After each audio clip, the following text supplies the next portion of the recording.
मैं एक ward commissioner हूँ जी, मेरा चौथा टर्म है। अच्छा अच्छा। जी।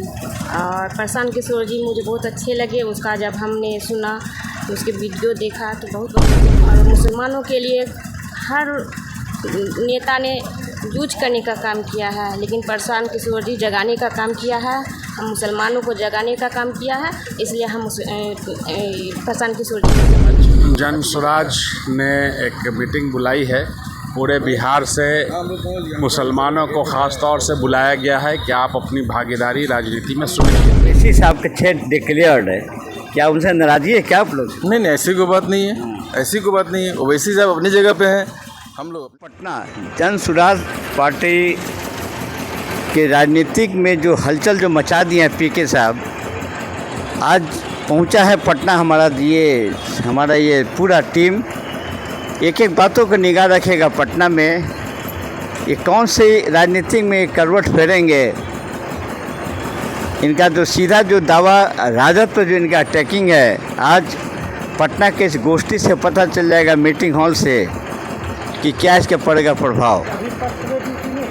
हम खड़े हैं अभी जन सुराग, उधर दिखाइए। ये जन सुराग का जो राजनीति में सबसे बड़ा इनके पोस्टर में यहाँ देखा गया, पटना में देख रहे हैं कि राजनीति में मुसलमानों की भागीदारी, जो खूबसूरत इनकी जो राजनीति है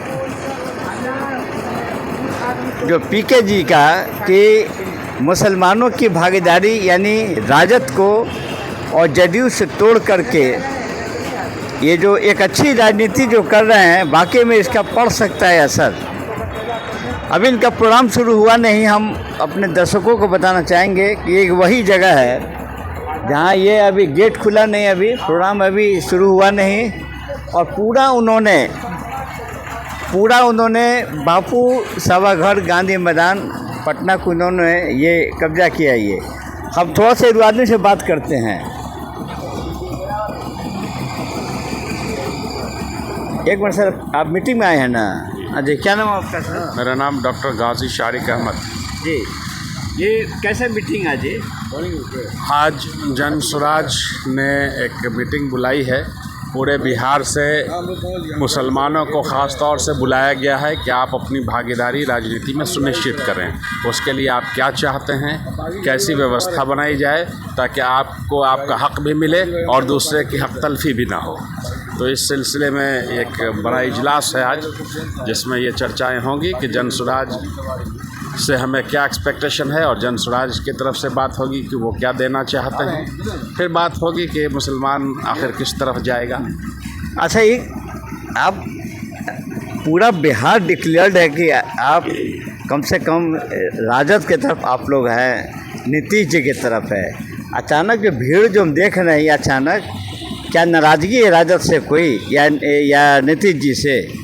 देखिए, बात किसी से नाराज़गी की नहीं है, बात है समुचित भागीदारी की। जब अवसर आपको मिलता है तो आप उसकी तलाश करते हैं, लेकिन अभी बात पानी सर से ऊपर जा चुका है। 30-35 साल से जब लालू जी सत्ता में आए, उससे पहले भागलपुर का राइट हुआ था, याद होगा आपको, 89 में। उसके बाद इन्होंने जो कहा कि ये गरीबों के नेता के रूप में आए, गरीब रैली भी की थी एक बहुत बड़ा, शायद आज तक पटना में उतना बड़ा रैली किसी ने नहीं देखा होगा। तब वो ये गरीब के नेता थे और निश्चित रूप से इन्होंने गरीबों को मुंह में आवाज़ दी, लेकिन आवाज़ देने के बाद उस आवाज़ की पुकार को सुनने वाला भी कोई होना चाहिए। फिर ये लोग कान में तेल डाले, फिर लाठी में तेल डाल कर भाजने लगे और कुछ हुआ नहीं। नतीजतन उनको भी बाहर जाना पड़ा। 10-15 साल लोगों ने इंतज़ार किया। उसके बाद नीतीश बाबू आए। नीतीश बाबू ने निश्चित रूप से पहले कार्यकाल में काफ़ी बेहतर काम किया और उनका मुनाफा भी उनको मिला कि वो अभी तक हैं, लेकिन रफ्ता रफ्ता जो ग्राफ गिरता जा रहा है और मुसलमानों की बदहाली और भी बदहाली में बदलती जा रही है। आप देखिए कि अभी तक बिहार में पूरे इतिहास में सबसे ज़्यादा 34 विधायक 1985 में बन कर के आए, जब 324 सीट हुआ करती थी। आज 19 सीट है। वो पार्टियां जो ये दावा करती हैं कि हमने जातीय जनगणना कराई है, लेकिन वो ये कहने के लिए तैयार नहीं है कि इसके आधार पर हम लोगों को समुचित भागीदारी देंगे। तो मौका आया है कि अब अपनी आवाज़ को बुलंद करने का, और अगर एक कोई तीसरा मोर्चा सामने आ रहा है, ये होना भी चाहिए ऐसा। बिल्कुल लोकतांत्रिक व्यवस्था जो है उसकी ये खूबसूरती है, और मुसलमानों को मौका मिल रहा है तो ज़रूर, मजबूरी में कब तक किसी के कंधे पर आदमी बैठकर चलता रहेगा। आखिर आप अच्छा सर, कहाँ से आप हैं, एड्रेस बता दीजिए। मैं कटिहार से हूँ। अच्छा, उसके बाद सर आप कहाँ से हैं, नाम बता दीजिए। डॉक्टर इमली मुस्तफ़ा, मैं भी जगह? कटिहार से हूँ। जी? कटिहार से। आप भी कटिहार से हैं। तो कटिहार छोड़ करके वहाँ जो ये सीमांचल जिसको बोलते हैं, ओवैसी साहब का क्षेत्र डिक्लेयर्ड है, क्या उनसे नाराज़गी है क्या आप लोग? नहीं नहीं, ऐसी कोई बात नहीं है, ऐसी कोई बात नहीं है। ओवैसी साहब अपनी जगह पे हैं, हम लोग अपनी जगह पे हैं। नाराज़गी की क्या बात हुई है? यहाँ तो हिस्सेदारी की बात हुई है, जितनी जिसकी भागीदारी उसकी उतनी हिस्सेदारी। तो ओवैसी साहब हम लोग क्या दे सकते हैं? वो आगे मान ली 2-4 सीट ले ली, उससे मसला हल तो हो नहीं होगा। फिर वो भी राजद में, वो भी बाद में तब्दील हो गया राजद में, तो क्या फ़ायदा हुआ? तो मेरे लिए बेकार ही हो गया ना। वो जो हमें भागीदारी के लिए बुलाया है, जो हमारे 18% का जो हक होता है, जो देने के लिए तैयार है, मैं उसके साथ हूँ। जी। इसीलिए मैं आई जो इन्होंने। Thank you. अच्छा, क्या नाम है आपका? हुआ नसीम अख्तर। अब बीजेपी से नाराज़ हैं कि खुश हैं आप? बीजेपी से कोई भी इस देश का नागरिक जो ट्रू माने में नागरिकता को समझता है, चाहे हिंदू हो चाहे मुसलमान हो, किसी बिरादरी किसी समुदाय का हो, वो नाराज़ नहीं हो सकता। इसलिए कि भाजपा संविधान विरोधी काम कर रही, भाजपा जनता विरोधी काम कर रही, भाजपा किसान और मजदूर विरोधी काम कर रही, भाजपा महिला और स्टूडेंट्स विरोधी काम कर रही। तो ऑफ कोर्स जो भी इस देश का नागरिक है, जिसको अपना संविधान प्यारा है, जिसको इस देश का प्लुरलिज्म प्यारा है, जिसको इस देश की गंगा जमनी तहजीब प्यारी है और चाहता है कि देश विकास की ओर अग्रसर रहे, उसको भाजपा की राजनीति से नफरत होगी ही होगी। आप कहाँ से हैं? कटिहार से। आप भी कटिहार से हैं? पूरी टीम लेके चले आप हैं? जी जी जी हैं? जी। क्या मकसद है इस बार, किधर मोड़ेंगे बिहार को?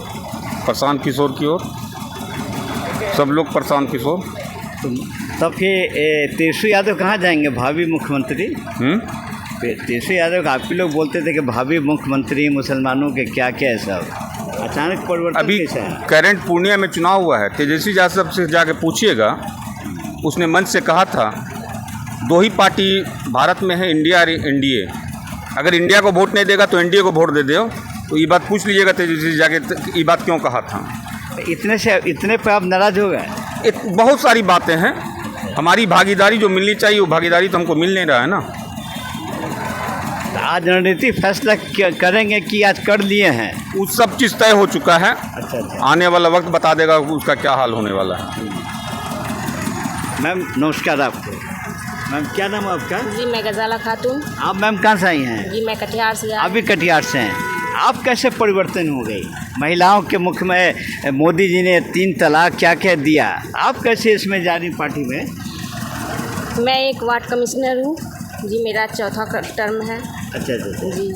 और प्रशांत किशोर जी मुझे बहुत अच्छे लगे, उसका जब हमने सुना, उसके वीडियो देखा तो बहुत अच्छा लगा हमको।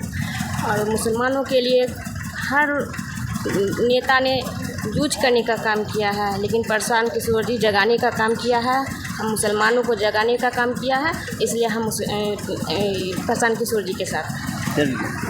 ये जो आप देख रहे हैं, जो जन सुराग जहाँ हम खड़े हैं बापू गिरे में, आश्चर्य की बात है कि कटिहार से, जो सीमांचल का सबसे इम्पोर्टेंट कटिहार, जो क्षेत्र जहाँ डिप्टी सीएम राजकिशोर जी भी, जहाँ बीजेपी के कद्दावर नेता, अजीब लगता है कि 2025 में कुछ होगा उथल पुथल ज़रूर।